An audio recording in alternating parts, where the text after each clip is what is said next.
itong si Senator Pia Cayetano ay tinuruan na ni Alan Peter Cayetano na maging vlogger, mga kababayan. Ito ay play po natin. Kasi nagla-live selling na rin, mga kababayan. Ito pong si Senator Pia Cayetano. Ko Al kanina bago ka nag-join na yun nga, yung sabi ko Al kanina bago ka nag-join na wala namang intensyong gawing technical na pahirapan. Yung bilin nga ni Daddy talaga is yung yung kanyang practice mismo is ipaliwanag ang batas, di ba? Yun ang job namin as a lawyer. May Hindi isang, pwedeng isang tabi. may isang nag-comment na parang bakit ginawang suppletory yung rules of court sa evidence. Actually, yung first impeachment na nandun ako, which is yung sa corona impeachment, I felt the same way. Sabi ko, ba't nasa rules yun? I think it was Senate President JPE who said, sa parang isang caucus natin, anong gagamitin natin kung hindi yun? Yun nga. So, parang you sa have akin to have naman, some kind of rules. pero sa akin naman, parang, hindi, kaya nga impeachment, it's quasi political. So, meaning, parang hearing sa Blue Ribbon or hearing sa Justice Committee. Pero hindi We all agreed that it's such an important, kaya nga trial siya, hindi siya hearing lang. Ay, shoutout kay Ma'am Dolly Babes. Ay, thank you po sa mga naglalike na live streaming po natin. Di ba? Hindi siya town hall, hindi siya parang, sino mas popular? Palakpakan natin to, or see who made the better points. It's also not a debate, di ba? It's really a trial. So, it takes time, it takes effort, but let me put it this way, Te. The end does not justify the means. So, kung wala kang rule, kung ano yung means mo to get to the end, Paano? palakasan na lang. Yun na nga that's the reason why we have rules. I cannot help but think of this example. Narinig nyo na ang sabihin na basketball nga may rules, di ba? Tapos pag nag-foul ka, bibilangan ka ng foul. Pag nakailang foul ka, out ka. Di ba? May rules. But tanda mo na Alam nyo, mga kababayan, okay naman yung rules ng Senado pagdating po sa impeachment Kung titingnan po natin, ang nagpapagulo lang talaga, mga kababayan, ito pong magkapatid na Cayetano. Kita nyo naman, alam ko, mga kababayan, lahat naman kayo nakatutok at nanonood kapag ka nagkakaroon ng impeachment trial ni Vice President Sara Duterte. At kita nyo naman, mga kababayan, na okay naman ang itinatakbo. Ang talagang nagpapagulo lang ay itong magkapatid na Cayetano. nung bata tayo, nung bata tayo, kahit matuto ka palang magpatintero, may rules yun Di ba? Nandun ka sa guhit. Sa guhit ka nakatayo. Hindi ka naman pwede lumagpas sa guhit at puntahan mo yung kinakalabit mo. Iba naman yun, habulan na yun. Iba naman yung rules.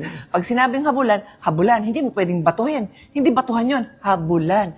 There are always rules. So like sa supina, Te, may rules yun So isang pinag-uusapan namin, pinag-aaralan namin, and back and forth kami ng lawyers ko is kung yung ni-request na supina para sa AMLA, sa anti-money laundering, sa bank account, sa mga bangko, at saka sa BIR, whether nag-comply. So, ang style na ginawa ko sa lawyers na tumutulong sa akin, sabi ko, guys, maghati kayo. Kalahati sa inyo, kamping-kampi sa prosecution, kalahati, kamping-kampi Parang sa... debate ng high school, di ba? Choose a side. Para I can see both sides, and then I can... Ganun naman din ginawa ko sa team ko. Isulat nyo, both sides. Ito yung sides. mabigat, di ba? So, kanina, I was mentioning, na may senador, sabi ko nga, sa pagkaalam ko, nag 2 times yung SALN, pero siya na nagsabi kanina, hindi, 4 times. So that in itself doesn't mean na may mali. Oo nga. That in itself doesn't mean na may i-declare mo nga di ba? So I was making the point, but halimbawa, hindi ko siya gusto. So pwede ko bang tawagan na kagad yung AMLA, yung BIR, at saka yung supina kunin yung kasi ganun ang parang isang lumalabas dito sa kabila. It's another story, pero rather than sagutin, etc., iba yung sagot. But my point is, guys, pagka kasi may rules, protection natin lahat yon. Kasi hindi naman pwedeng, pag magsasaka ka, iba yung rules sa'yo. Pag bilyonaryo ka, iba rules sa'yo. Pag abogado ka, iba rules sa'yo. Di kung ganun, parating panalo yung rule makers. Yung rule maker, yung sinong gumagawa ng rules. Kasi papalitan lang yan ng papalitan Di ba? Or yung joke sa atin nung bata tayo, yung golden rule. Who has the gold rules? Di ba? Kasi yung tunay na golden rules, do not do unto others, yung ayaw mong gawin sa iyo. Tapos sabi naman nung iba, Hindi, pag golden binabastos rule. yun, the gold, who has the gold Gold rules? rules, oh. Yun ang masakit. Yun yung ayaw natin mangyari because remember, Al, may kasabihan na lagi din sinasabi ni Daddy noon. Hindi naman siya ang nag-invento noon, but he would always say it. Yung those who have less in life should have more in the law. Yeah. And that's why I think that po, was a US justice. Oh, dapat, hindi nga si Daddy ang original noon. Yeah. Pero sinasabi parati ni Daddy yun noon. Tama ka, baka US case yan. Na kaya ho ako nag-aabalang magpaliwanag ng batas. Kasi, you know guys, muntik na ako hindi maging lawyer. Actually, hindi muntik. Ito si Alan, bata pa lang yan, gusto na mag-abogado. Kasi I'm almost 5 years older than Alan, okay? So, yung mga friends ko, saan ba rin si Alan? Yung kapatid mo, ang bata-bata laging may hawak na dictionary kasi nga gusto mag-abogado. Ako, hindi ko gusto mag-abogado. Gusto ko mag-teacher kapareho ng mami ko. Then at another time, gusto ko mag-journalist. Anyway, ang At saka tagal. sa pagmamahal mo ng sports, gusto mo mag-chiropractor one time. Oh, gusto ko mag-chiropractor. Isa pa lang chiropractor sa Pilipinas noon. Gusto ko na mag-chiropractor kasi ang hilig ko talaga sa katawan yung sports, palakasin ng katawan. And now, Eh di dapat hindi na lang kayo nagsenador. Dapat di na lang kayo nagsenador. nandiyan na yung mind-body connection, di ba? Mas maraming evidence to show na a healthy body is a healthy mind. Kaya kahit si Alan nagsabi, Al, dati mataba yan, hanapin mo yung mga pictures, I'm so proud of him. He was like, 40, 50 pounds heavier? He looked 20 years older, 20 years ago. Iba na yung Mga naman, 20 to 30 lang. Oh, sige. Pero basta, you're so fit, you're fitter now. I'm proud of you. Thank you. Nag-iisip siya, nag-elliptical, yung parang treadmill, pero hindi tagtag sa, sa tuhod. Anyway, wala tuloy yung pag-iisip ko. Sa rules. Those who have less in life should have more in the law. And that's why, hindi nga ako, muntik na nga ako hindi maging abogado. So, nung naging abogado ko, sabi ko, feeling ko, calling ni Lord sa akin yon. And yet, hindi ko alam kung anong law yung papracticein ko. Kasi nga, in a way, parang pilit. Kasi hindi ko na alam kung ano yung aaralin ko. Sabi nila, sayang naman, nag-graduate ka ng cum laude, economics, dapat law yan, pre-law yan. Ewan mo ko hilig, parang ba't napunta ako doon, then awa naman ng Diyos, magaganda naman grades ko, pumasa. Daplis na palang hindi maging abogado si Senator Pia Cayetano. Pero mga kababayan, napakatindi nung pinapangaralan niya si Attorney Lorna Kapunan. 'Di ba kita niyo nung pinapangaralan niya si Attorney Lorna Kapunan, kaya nga siya sinupalpal ni Attorney Lorna Kapunan kasi nga yung sinasabi niya mga kababayan hindi naman talaga kung tutuusin mali naman talaga. Doon sa isinasabi niya kay Attorney Lorna Kapunan. Kaya nga kung pakikinggan niyo po yung pagsoplak ni Attorney Lorna Kapunan dito kay Senator Pia Cayetano, talagang soplak na soplak Dahil nga, totoo naman talaga. Yung observation, yung sinabi ni Atty. Lorna Kapunan. Kasi nakita naman talaga na si Zuleika Lopez dun sa video, umiiyak. Mahirap kong sasabihin na umiiyak tapos dun sa video, hindi naman. At saka nakita ng taong bayan yan ngayon, umamin si Senator Pia Cayetano na daplis na pala siyang hindi maging abogado. Mga kababayan, tapos ang galing niya magpangaral dito kay Atty. Lorna Kapunan na may 47 years nakaranasan bilang private lawyer. Anyway, tuloy pa natin. Sana naman ako, nag-graduate ako with honors. So sabi ko, ano bang law gagawin ko? I did, because ang tatay namin was a lawyer and a practitioner sa law office. Sabi niya, you have to work in a law office para yung tuloy-tuloy, para ka nagma-masters, Yung tuloy-tuloy yung training Didikdikin mo. ka talaga, pero Kumbaga sa Dr. grabe yung Al, training. para ka nagre-residente. Balik ka pa, aral-aral. So I did that, not knowing na ang calling ko pala is to become a senator. Hindi ko po alam yun. Hindi ko po alam Walang yun. may Wala alam akong sa atin. balak. Wala. So that's why now that I'm here, I really take my job seriously. And if you look at my track record, sabi nga nung isa, ang yabang mo. Hindi ho ako mayabang. But it's my job.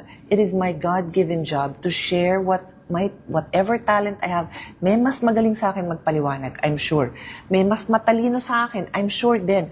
Pero kung ano man yung konting talino na nabigay sa akin, I have to use it. But siguro kasi tayo share lumaki tayo as- na respect kahit nag-argue. Nag-argue kami. Minsan lagi three-way, kami four-way. nag-aaway, Minsan pero- parang kampi si dad sa view ko, kampi kay ate, kampi sa... But minsan, 3-4 kami. But sabi niya, as long as may logic ka, as long as yun ang paniniwala mo, ano yun mo. And minsan, it's so nakakaasar.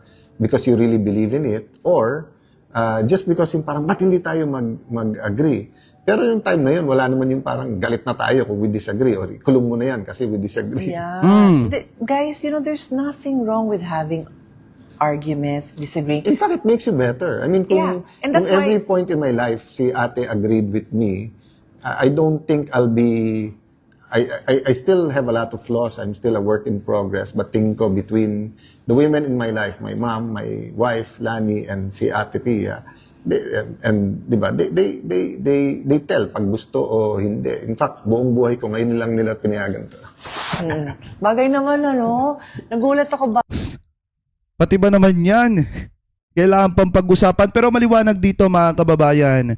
Para sa akin, in my personal opinion, okay naman. Yung takbo ng impeachment ni Sara Duterte. At kung titingnan po natin mga kababayan, kaya lang naman kasi nagiging magulo.